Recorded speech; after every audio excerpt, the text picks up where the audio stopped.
So now next experiment we have to see that experiment to show that heat is evolved during respiration.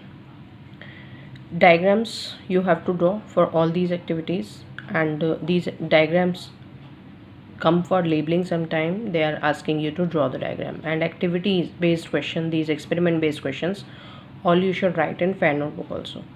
So experiment to show that heat is evolved during respiration. Take two thermos flasks, mark them A and B. Take about 30 grams of pea or bean seeds and soak them in water for more than 24 hours.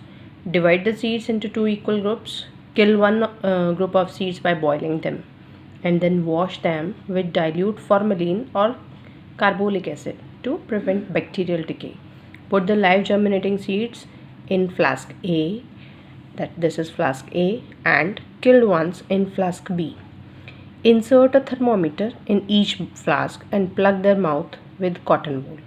After a few hours, the thermometer in flask A will show a higher reading, thus indicating that germinating, that is live and respiring seeds give out heat.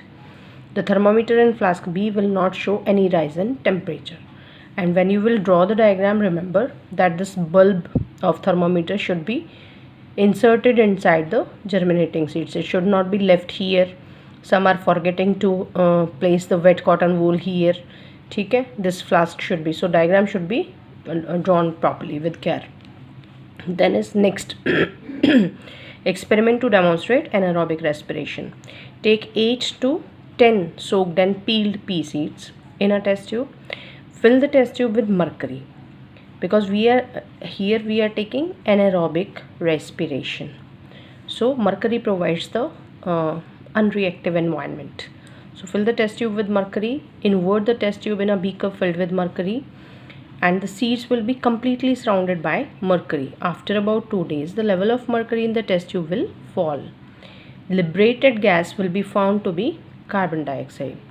Carbon dioxide can be tested by introducing a stick of QH into the test tube, which will float up through mercury, and on coming into contact with the gas will absorb the carbon dioxide and level of mercury will again rise. A similar control experiment could be set up in which the seeds may be kept after killing them by heating and sterilizing them with some antiseptic. No gas will be liberated in the control setup.